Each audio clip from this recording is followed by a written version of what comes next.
This is CheloniaCast, episode 52. We focused a lot on this podcast about the research and conservation of turtles and sort of the methodologies behind a lot of those things. But we haven't talked as much about the history of turtle conservation and the organizations like the Turtle Survive Alliance, Turtle Conservancy, and the TFTSG Specialist Group. And so we're really honored today to be sitting down with both Dr. Russ Mittermeier and Dr. Anders Rhodin to talk about their involvement in sort of the formation of these groups. And this kind of started, we last week interviewed Russ and talked about his sort of history in conservation in general and with turtles. And we realized even after about 3 hours that we hadn't touched on this. And so we figured what better way to do it than to bring both of them together to talk about their experiences with sort of forming these groups. So yeah, if you guys just want to take it away, we're excited. Yeah, maybe I should just jump in and say that, Anders and I really were there at the beginning of both of these organizations, and the TSA and the TC are the two main organizations dealing with turtle conservation worldwide. And they're both extremely important, and they have somewhat different ways of working, but we've kept very close track of the activities of both of them. And I believe that Anders and I and one other gentleman, John Mitchell, are the only ones who are on both boards. But, I first met Eric in 1989 at a then World Wildlife Fund event called Don't Bungle the Jungle. And that was put together by a French artist living in New York, Marie-Pierre Astier, and then an American artist, Kenny Scharf. And they invited all sorts of people to this event: Yoko Ono, Madonna, Sarah Bernhardt, one guy from the Grateful Dead, Christy Brinkley, Billy Joel. I mean, it was quite an event, and it did raise a decent amount of money. And we got $100,000 out of it. But I met Eric there, and we just happened to talk. And Eric started talking about turtles, and I started talking about turtles. And I thought, oh my God, we're both turtle freaks. And Eric owns two major hotels in New York, two really high-end hotels, the Maritime and the Bowery. He has a really important high-end restaurant there, the Waverly. And here's a guy that you wouldn't expect to be really, really obsessed with turtles, but he is, and he's done truly amazing things with the Turtle Conservancy. And then with the Turtle Survival Alliance, this all grew out of several confiscations of turtles from Asia coming into the U.S. This was back in I think the first one was in 2001, if I'm not mistaken. And Kurt Buhlman had a key role in that. Kurt was the head of the turtle program at Conservation International, where I was president. He started in October of 1999. And through the combined efforts of Kurt and Rick Hudson, a number of others, those animals, Anders, you know more detail about this than I do, but those animals were distributed to different places. But it really led us to thinking about the fact that we needed to have a rescue center, a turtle survival center. And that also was really key in stimulating the creation of the Turtle Survival Alliance. And Rick Hudson was a really key player in that whole process. So, Anders, you want to take it from there? Well, you guys asked, where did the turtle conservation movement begin? And I was thinking about that a little bit after you sent us that question. And although the Turtle Conservancy and the Turtle Survival Alliance are both huge and major players in all of this, it did not start with the two of them. Those two organizations were the response to what we had begun to recognize over the last several decades. And that goes back to the age of turtle crisis and before.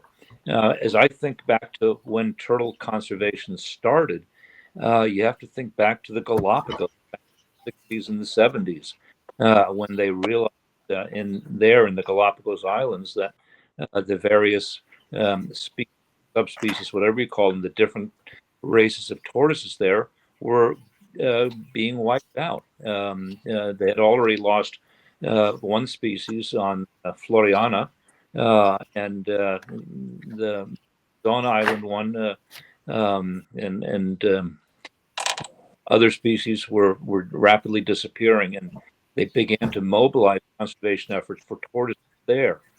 At the same time, the IUCN, which had been created in 19, I think, 47, Russ? Was it 47? 48. 48. The International Union for the Conservation of Nature, they created the Species Survival Commission, they called it. It was originally called the Survival Service Commission. Yeah, exactly. And that started a few years later, right? That was not 49 or 48. No, I believe it got its start. I mean, the guy who was really behind it was Harold Jefferson Coolidge, and Coolidge was instrumental in the creation of IUCN, and then he was the first chair of the Species Survival Commission. And I was reviewing it recently. I think it actually started about 1960. Yeah, and so what they decided was they decided to create the Red Data book.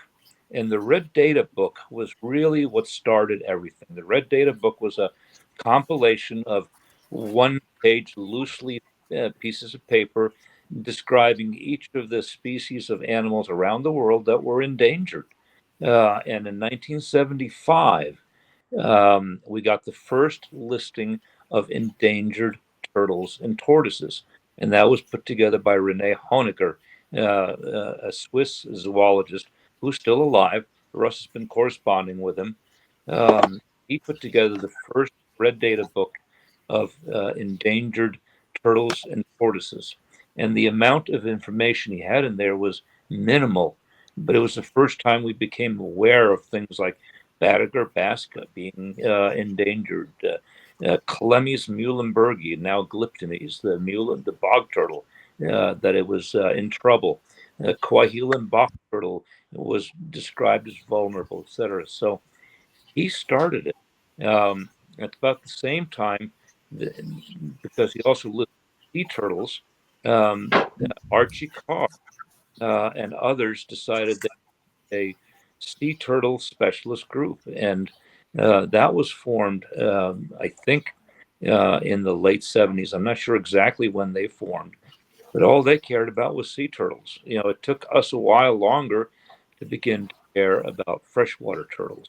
And Russ, because he was also interested in primates, and had, after he finished his graduate work at Harvard, he had become more and more interested in conservation of primates. And little by little, somehow he got himself invited to become chair of the new primate specialist group, or, well, it wasn't new. It had been chaired previously by Barbara Harrison and others, but Russ became the chair of the primate specialist group. And as a result, he became a member of the Species Survival Commission and was appointed to its executive committee.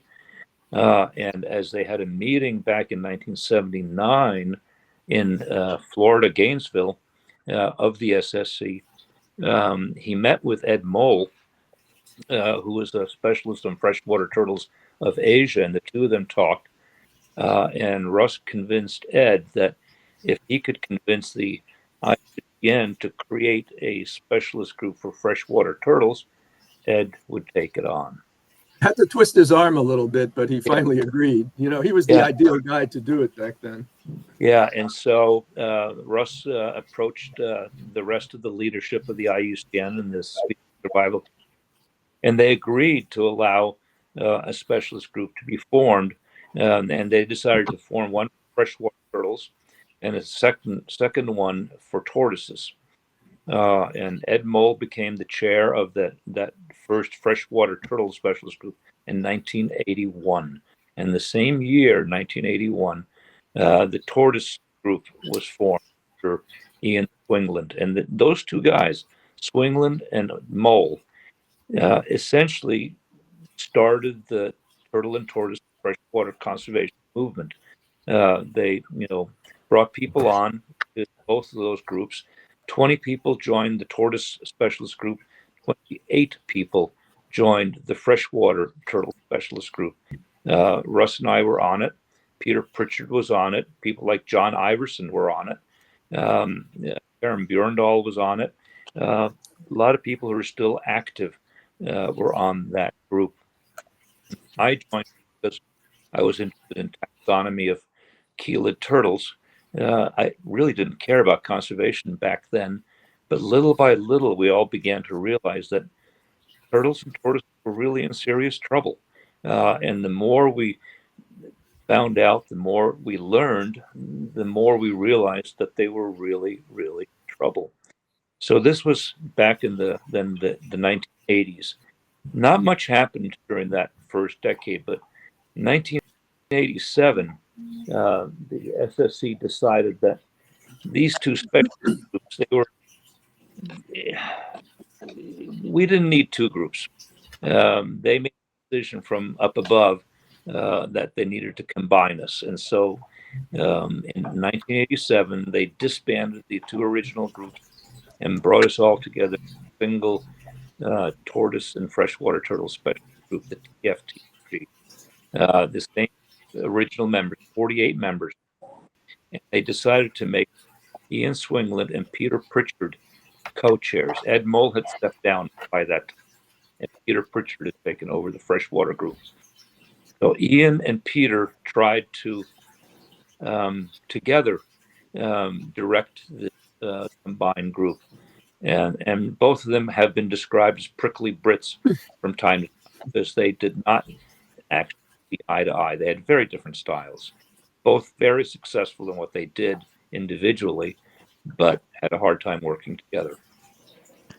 And so in 1990, the IUCN, David Brackett, I think it was, who was chair of the SSC at the time, decided to fired both Ian and Peter and installed John Baylor as the single chair of the special group.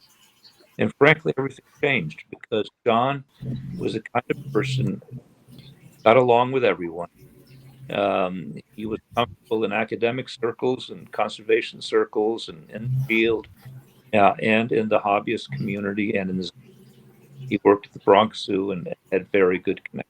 Yeah, Anders, it was George Rabb who was the chair in 1990. David Brackett came on in I believe, okay, 96. George Rabb. Yeah. George Rabb pulled the plug on Ian and Peter. Yeah. But John was a powerful influence, and his connections with the New York Turtle and Tortoise Society was important as well. And in 1993, we had the huge international conference in Purchase that Michael Clemens, that Robert F. Kennedy Jr. spoke at, and that essentially everyone who was anyone in the turtle conservation biology community, everyone attended. It was a huge deal. And a lot of people gave very important talks. Peter Paul Van Dyke was there. Vivian Paez was there. That was her first international conference. Michael Clemens, Peter Pritchard, myself, Kurt Buhlman, you name it. Anyone who was anyone was there. It took about 3-4 years together the proceedings of that conference. And in 97, a very important proceedings put together by Jim Van Abema came out. And in it, John Baylor wrote a seminal piece called Turtles Are in Trouble. And you should read that article that he wrote, because it helped galvanize the entire turtle conservation. By that time, we had started to become aware of what was going on in Asia with the conversion of the Chinese currency, which had turned a historic barter system for trading turtles and tortoises into a cash economy where people could make a lot of money selling turtles and tortoises from Southeast Asia into China. And as a result, the Asian turtle trade started. and grew exponentially. And over the next 2 years, it became obvious that we had a real crisis on our hands. John was the visionary who saw that happening, who put the word out and inspired people to begin to do something.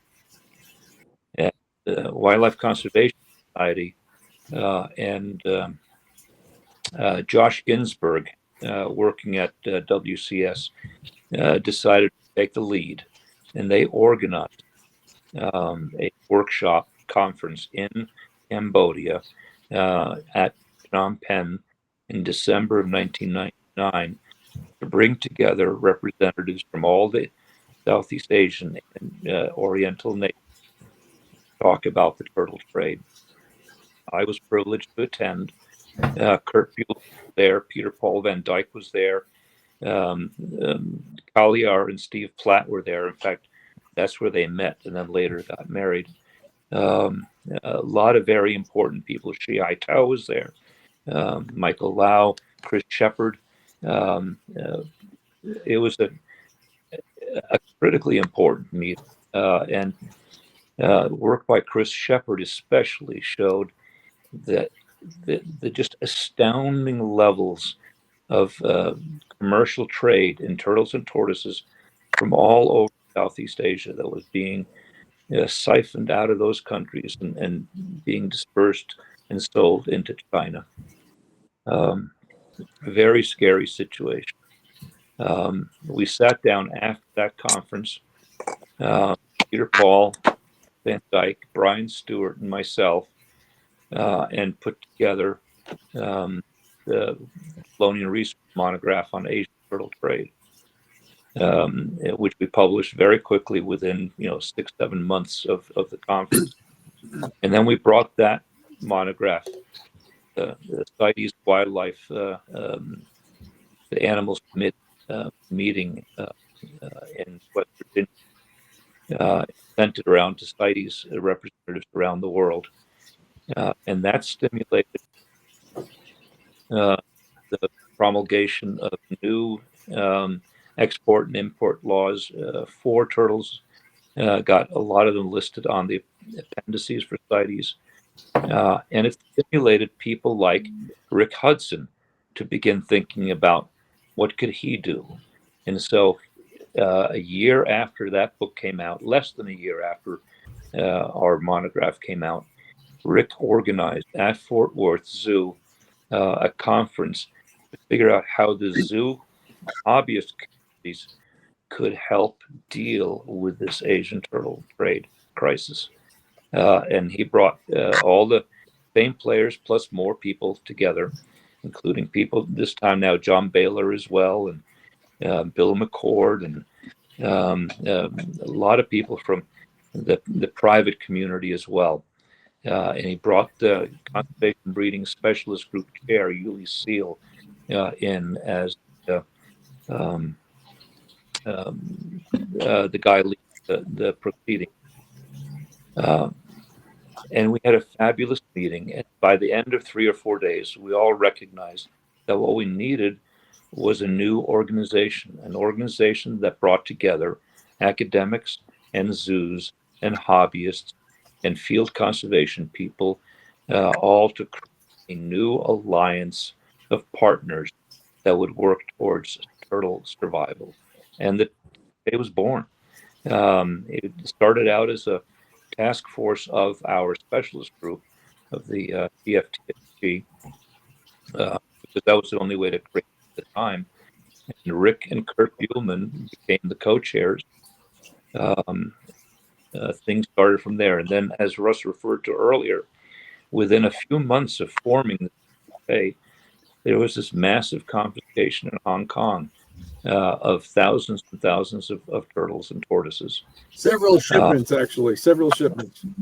Yeah. And so because Kurt worked at CI, and the CEO of United Airlines was on the board of CI, Kurt and Russ talked to, I forget his name, Russ. Michael Glaw. Michael Glaw. Talked to him, and he called someone at United Airlines, and United Airlines transported these turtles to Florida free of charge. Absolutely astounding. And Rick and Kurt brought together a whole cadre of people, and they had the most massive triage session you can imagine down there in Florida, and did health exams and veterinary checks, parceled all these animals out to a whole bunch of players all over the U.S., people who were keeping turtles either in zoos or private collections or in academic centers. They went all over. And it really galvanized the TSA into becoming an organization that could deal with things like this. Yeah, It also, Anders, very quickly, I think it's important also to note that this made it very clear that we couldn't just work with zoos, that we also had to work with private collectors, because Yes. the zoo space for all these turtles was just not available. And we needed to That's take right. advantage of bringing in the animal husbandry people, the collectors, basically, who could provide much, much more space for taking care of these animals. Absolutely right. And that was the part of the founding principle of the TSA at Fort Worth when we decided to bring this, what the word alliance is all about. It's the different groups figuring out how to work together. It was a huge and important step forward. At the same time, we realized with these thousands of turtles coming in that what we really needed was a dedicated turtle survival center in the U.S. if we could come up with one. Now, it took several years before we were able to purchase land in South Carolina, an old crocodile, not an alligator farm there that was purchased. I forget what year that was purchased, Russ. That I don't remember, but it was several years after that big confiscation. And that's where, the TSA now has its home in South Carolina, with the survival center grown into an excellent facility. It was I think it was about 2 or 3 years later, and it really was Pat Koval, who is currently the chair of the Turtle Survival Alliance, who provided some of the money to make that possible. Yeah. So at the time, back in the early 2000s, Wildlife Conservation Society, under John Baylor's, while he was still working there, they had maintained a colony of radiated tortoises on St. Catherine's Island at their facility in Georgia. And for whatever reason, they decided to shut that facility down. And so here they had essentially what was a sort of an assurance colony of radiated tortoises from Madagascar in Georgia. And John was forced by WCS to figure out what to do with these animals. So around 2003, 2004, when he had to get rid of these animals, he had a good friend, Maurice Rodriguez. And Maurice had connected also to a couple of other tortoise people that he knew. And one of them was Eric Good, who had so far not participated in turtle conservation activities. He'd been focused on nightclubs, hotels, and restaurants, and but had become more and more into turtles. Had always been into turtles, but had been sort of a closet turtle. Kept a lot of turtles. And he had kept a lot of turtles. Yes, he's very good at husbandry, but people didn't really know how much was interested. But Maurice got to know each other, and Maurice introduced him to John Baylor, and John talked to Eric and said, "Hey, listen, we got to get rid of these tortoises, these radiated tortoises on St. Catherine's. Is there some way you can help?" And so Eric thought, well, this is a great opportunity. He had property in Southern California with a good climate that would be conducive to keeping radiated tortoises. And so he and Maurice created the Chelonian Conservation Center and took on the care of all these radiated tortoises, put them in on trucks and buses, and drove them cross country and established assurance colony out in Ojai. And that's how the Turtle Conservancy was born. It didn't get called Turtle Conservancy until several years later. John gradually developed health problems, and by 2006, he passed away. And I joined the Turtle Conservancy board. Actually, it was called the Baylor Chelonian Center back then. Eric had renamed it in honor of John, and I joined Eric's board, replaced John. And then within 3 years, we decided to change the focus of the Turtle Conservancy and to work more towards habitat protection and habitat restoration, and a little bit less on assurance colonies, although we maintained that as well, and changed the name to Turtle Conservancy, and that organization continues to grow as well. So both Russ and I have been involved in all these organizations. We were both on the original board of the Survival Alliance, and Russ joined me on the Turtle Conservancy board after I had joined it and been on it for a couple of years. And we were both on the specialist group as formed. So I feel like we've seen it all over the years. It's been an amazing journey, you know. And, it really has been. I checked because I'm actually working on something on the history of SSC right now, the Species Survival Commission. I just checked, and actually Harold Coolidge, who was behind virtually everything in the early days, at the first ever meeting of what was then called the IUPN, the International Union for Protection of Nature, he suggested the creation of an international survival office. And then several years later, at the Edinburgh General Assembly of IUCN, he was appointed to be the first chair of what they called the Survival Service Commission. And he was in that position for 4 years, and then it switched to Lieutenant Boyle in 1960, and there have been a series of other chairs. Sorry? What year was that created, the SSC? The Survival Service Commission was created at the 1956 Edinburgh General Assembly, because the World Conservation Congresses in those days used to be called General Assemblies, and Harold was appointed to head up that commission, basically. And a lot of that, again, you already pointed it out, but a lot of the interest in turtle and tortoise conservation did originate from the Galapagos tortoises, and led back then to the creation of the Darwin Foundation for the Galapagos. So that was very instrumental in stimulating interest in non-marine turtles, and tortoises in general, but especially the Galapagos tortoises.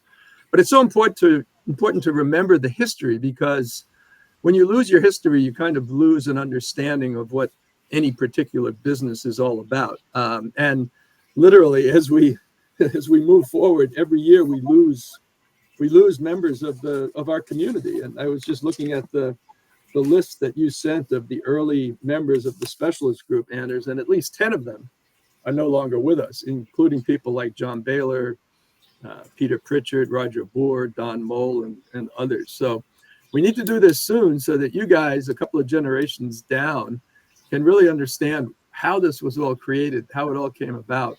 And I would recommend that you also interview René Honegger in Switzerland. He was a key figure very early on, and he chaired what was a kind of almost a semi-official group for all reptiles and amphibians other than marine turtles, iguanas, and crocodilians, because those were the ones that were focused on early on.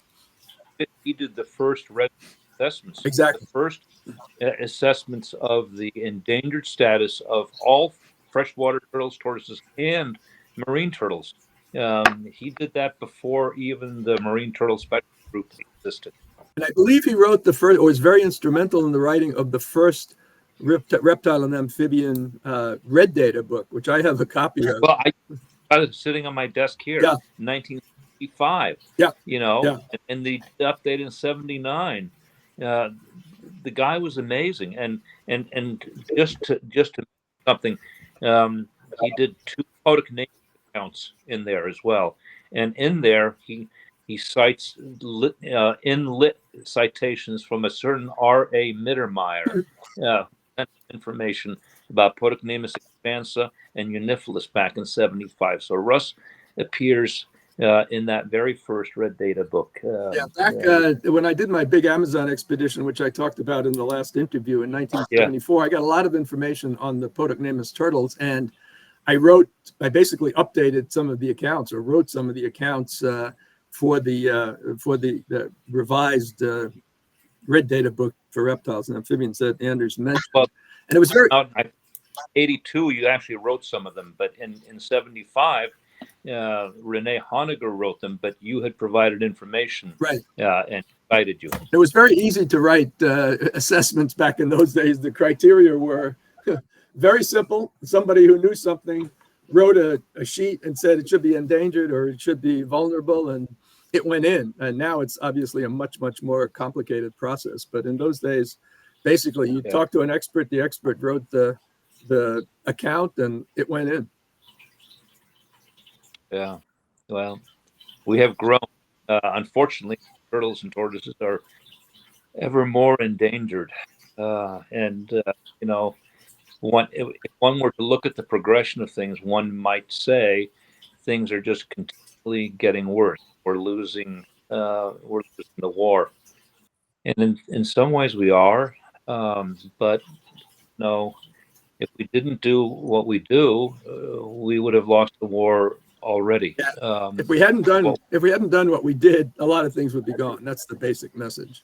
Yeah, we're slowing down the rate of loss.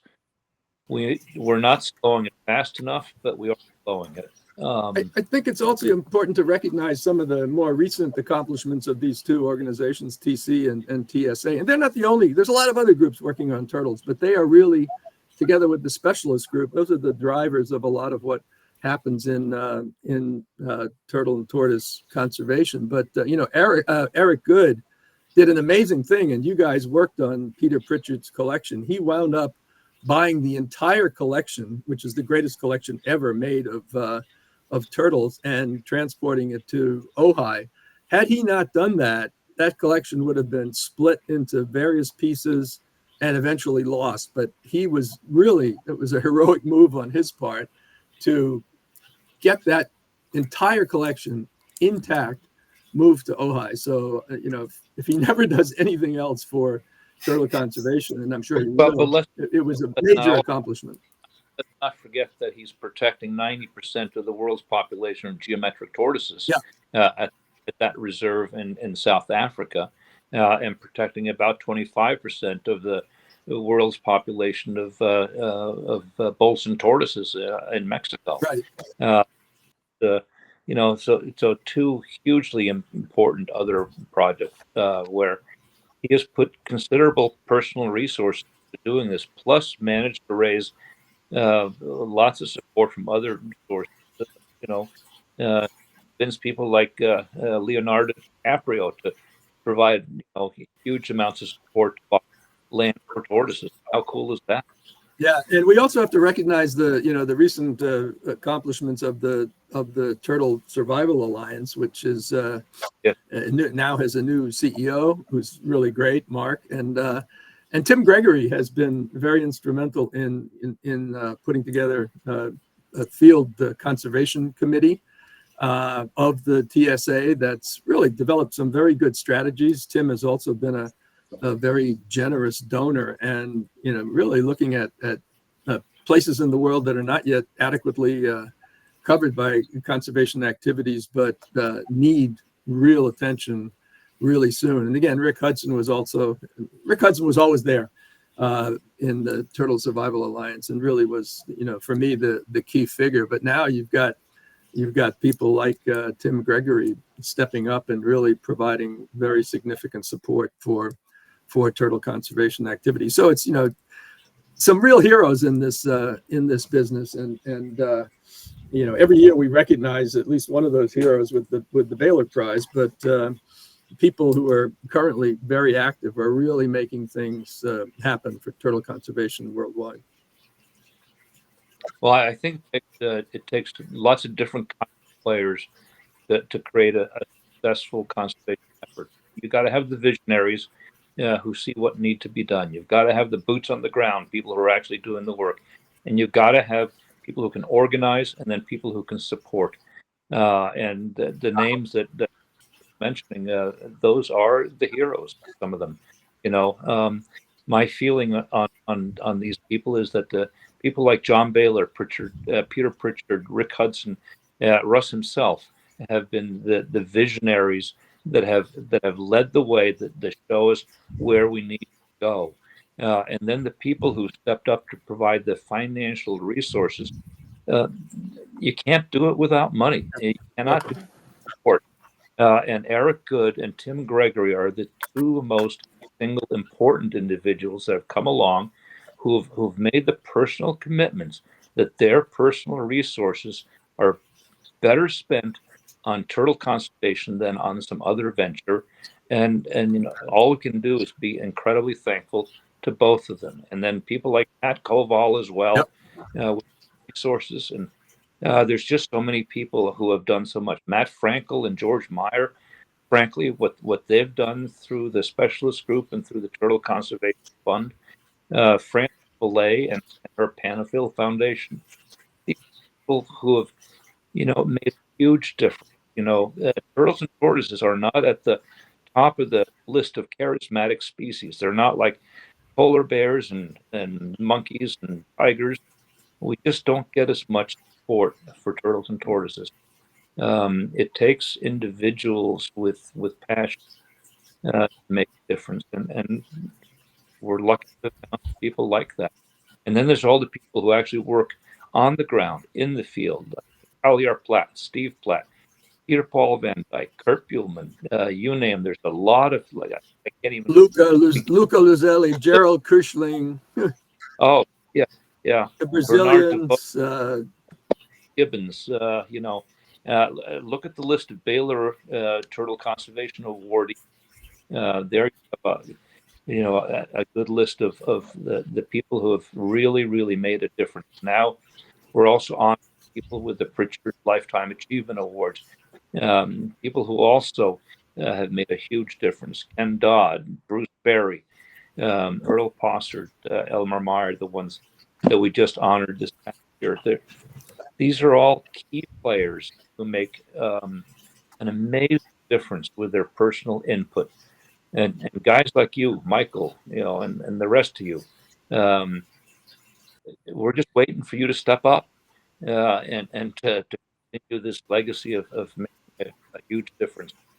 We hope you do, and we're sure you will. And we're seeing a lot of great leaders come out of the principal habitat countries for turtles and tortoises now. You've got, Natalia Gallegos and Vivian Paez and in Herman Ferrero, and Herman Ferrero in Colombia, in Brazil.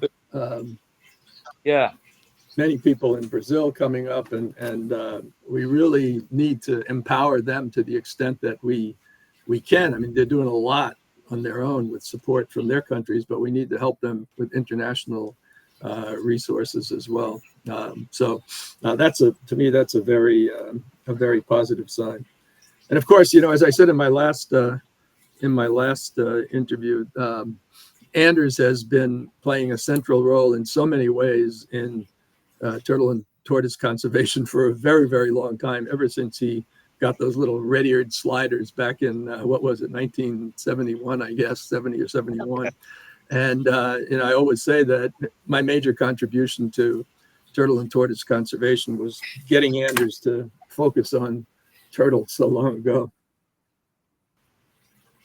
That's nice of you to say, but, hats off to you, Russ, because what you've done globally in terms of the big picture is far beyond anything I've done in my small corner. So, but it takes all kinds of people to lead a movement and to help the movement move along in its various component parts. I think one of my great Journal of Conservation and Biology, and then the monograph. I've always felt that it's important to publish, and if you don't publish, then the information doesn't really exist. You got to put it in print. You got to get it there. When TV with Peter Pritchard and John Baylor as co-editor, I needed someone respectable and as my co-editors. I was not yet famous enough to take it on by myself. That created a forum and a vehicle for people to publish their results. We had nothing before that. We had the ITTSJ, the International Turtle and Tortoise Society Journal, which was far from professional. It was cute. Russ published in it, that we all enjoyed it, but it died. After it died, I thought, geez, we need to fill this gap, but we need to create something academic, something that can be citable as real research that we could use to further the knowledge about these and hopefully, help to grow a community. That's what it's done. At the same time, the other interesting thing is the way you grow a community is not just through publications, but through gathering, annual symposia. And I had been fortunate from back in the late 70s. I had attended the first 15 international turtle symposia started in Jacksonville back in 79. Archie Carr and Peter Pritchard. I'd seen the sea turtle annual symposia grow from 30 people meeting in 79 to 1,000 people meeting in like 2005. Great on the turtle conservation and biology people. And I felt that that's what we needed for the freshwater turtle and tortoise community as well. And when Rick and Kurt created the Turtle Survival Alliance, they had an annual symposium one year. In the second year, they invited me to come down, address for them, and so I did the second symposium. And at that symposium, after I finished my talk, Maurice Rodriguez walked up to me with this guy in tow behind him and said, "Hey, Anders, I want to introduce you to Eric Good." So I met Eric Good for the first time.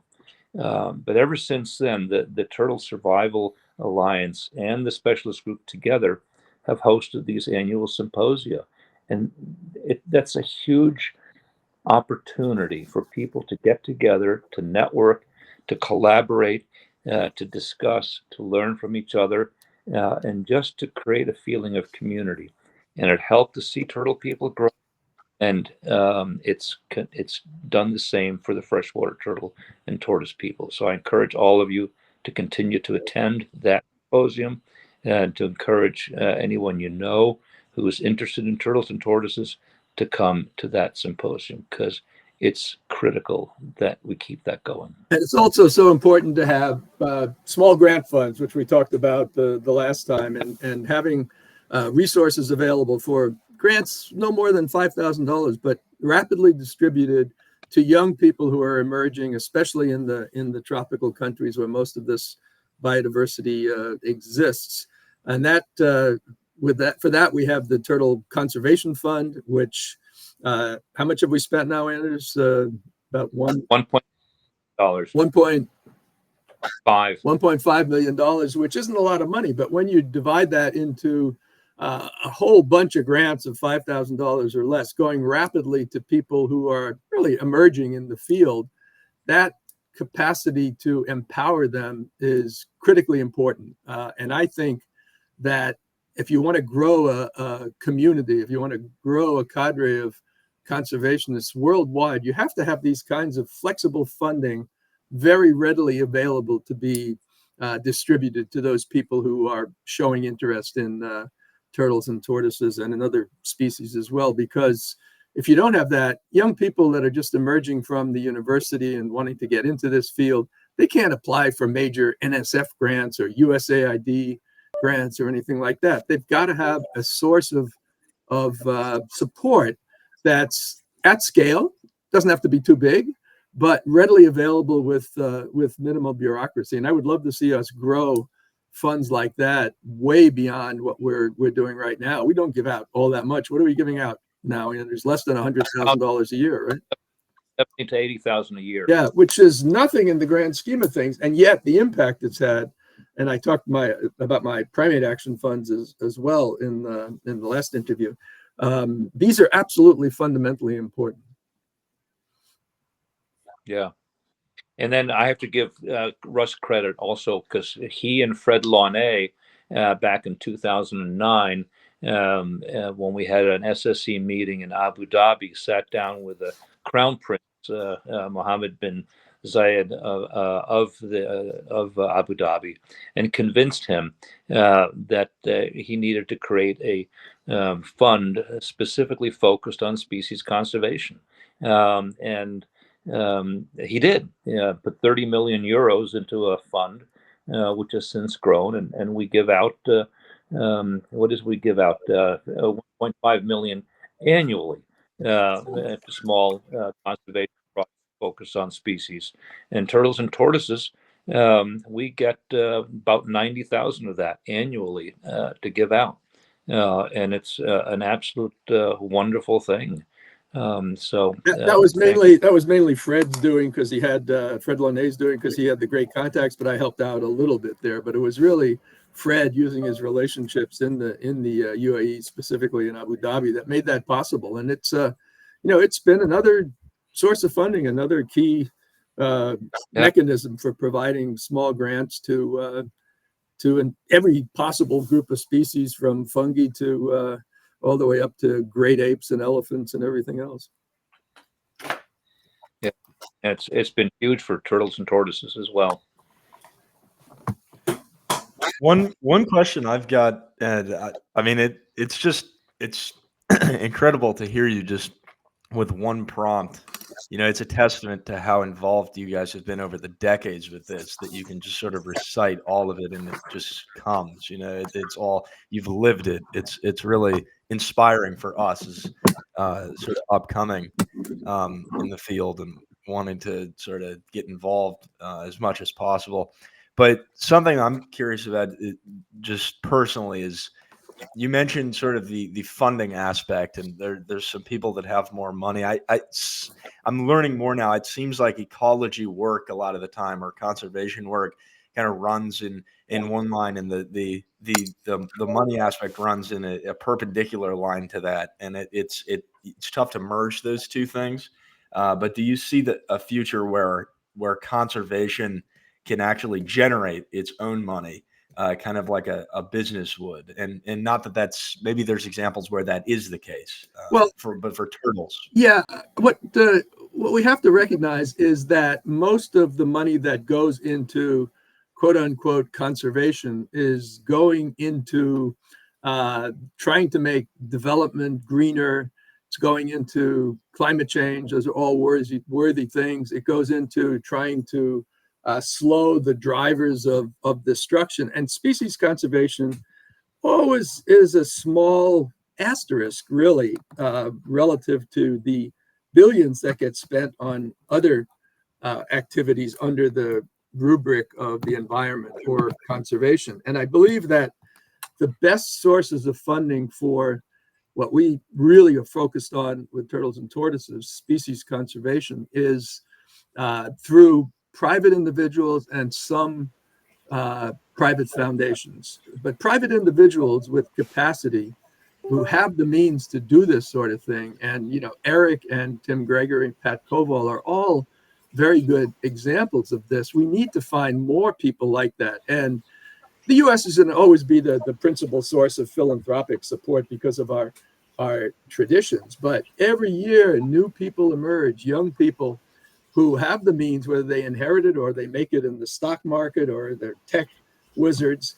Every year, more and more people emerge with an interest in conservation. And we have to find them, work with them, cultivate them. And as I said last time, take them on trips, show them all these wonderful animals in the wild.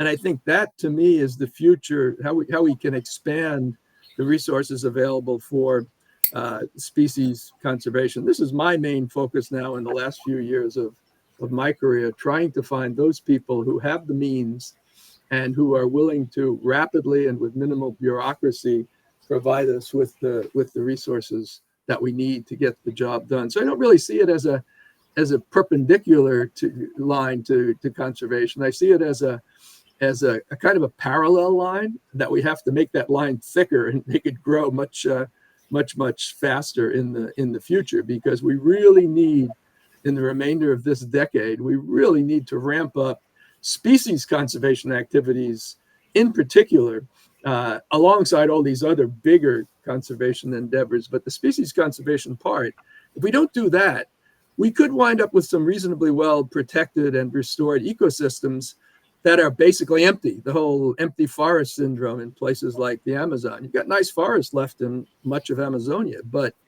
some areas you go into, everything's been hunted to hell and you can't find anything bigger than a rat. So that's what I think needs to be focused on, and young people like yourselves really have to pick up the banner on this and don't look necessarily to others to give you money. Figure out ways to fundraise and become fundraisers yourselves. Right. I think that, yeah. Oh, go ahead. Just one other thing. So this is kind of in a different direction than what we were discussing before, but I think in like the turtle world in general, we kind of look at the world of freshwater turtles and tortoises on one side, and then sea turtles on the other. But do you guys think that there's how should I say this? Do you think there would be some sort of benefit to joining forces with, like, say, the IUCN-SSC Marine Turtle Specialist Group? Or would it be better to keep those things as separate worlds, because there are some differences between the conservation of sea turtles as compared to freshwater turtles and tortoises? I think it's working. Anders might have a different opinion, but I think it's working very well as it is now. And if we merge the non-marine turtles with the marine turtles, I think we're going to get swamped, because there's such an enormous marine turtle community right now. So the chair of the Marine Turtle Specialist Group, who you should also interview, Rod Mast. He's terrific. He's done a great job. I think it's going well. I'd like to see a lot more, relatively speaking, going to tortoises and freshwater turtles, because they're the vast majority of the Chelonians out there. But I don't necessarily see a need to force a kind of a combination right now. I would stick with what we have and just try to make our freshwater turtle efforts and tortoise efforts that much stronger. We have the same issue with great apes in the primate specialist group. Great apes, there's only like 14 or 15 taxa of great apes out of 720 plus species and subspecies of primates in total, and yet the great apes get the vast majority of the resources available. Now, with our primate specialist group, we do include the great apes as part of our primate conservation efforts, but they continue to get, and will likely continue to get in the future, a big share of the resources available. I mean, I can live for turtles and tortoises, I can live with the current structure of two groups. Yeah, my feeling is that the two groups are very, very different. Sea turtles are incredibly charismatic with the general population.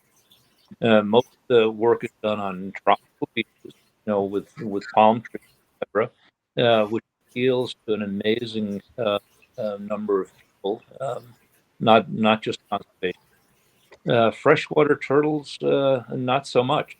The two communities are vastly different in size. There's a huge number of them. And frankly, I know a lot of people in both communities, and I can count on one hand the number of people who are interested in both groups. In other words, all the sea turtle people really have very little interest in freshwater turtles and tortoises, and vice versa. Most people in our community have very little interest in marine turtles. Yeah, you're one of the few, Anders. You're one of the few who is actually very much involved in both. Peter Pritchard was very interested in both, and he was a leader in both areas. Karen Bjorndal crosses over. There are a few other people who cross over a little bit as well. but very, very few. And I bring it together would make it unwieldy. I think it functions very well the way it is with separate groups. Guys, I'm going to have to sign off in a few minutes. So I've got something else I need to do before 2:00. Okay, yeah, we can wrap up shortly. Just, I guess, one more quick question, just to finish it off, would just be for, I think you've touched on it, but maybe it's good to just have it in one last section. What are the big challenges to turtle conservation, the major hurdles and things you want to see the next generation accomplish? Wildlife trade. Yeah, huge. Trade, poaching, and wildlife trade is the biggest problem we have. Yeah. And if we could solve that, I mean, we can deal with habitats. We can, we can allow continued indigenous, utilization. That's fine. It's this huge commercial, legal and illegal trade that white populations around the world. The high end trade, where some animals sell in the thousands of dollars per animal, it's totally unsustainable, becoming a black market kind of thing, Yeah. and it's going to drive species into absolute extinction. And there's a very fuzzy line between legal and illegal. So I agree that the wildlife trade is a major issue, but we also need to focus a lot of attention on those species that, we focus on between our two organizations and the many other organizations out there. We're paying attention to a lot of the turtles and tortoises of the world, but there are many where nothing is being done. And the Field Conservation Committee of the TSA has tried to emphasize that and figure out where the holes are, because there are dozens and dozens and dozens of species, some of them critically endangered or endangered, many of them critically endangered or endangered, that are getting virtually nothing in terms of attention. So we need to highlight those and really get to work on doing something for those as well, and not just be satisfied with sticking with the ones that we're supporting right now. We really need to expand to cover virtually every group of every genus, every species out there that's not getting the attention that it needs. And frankly, my feeling of people feel the same way. I think all turtle species need to be listed on CITES. Now, some people will complain that may hinder the exchange of animals for hobbyists, etc., and that's true. But at the same, there's just still a huge commercial trade, a lot of species, and we just need to get a better handle on that and try to diminish that. We were just finishing looking at the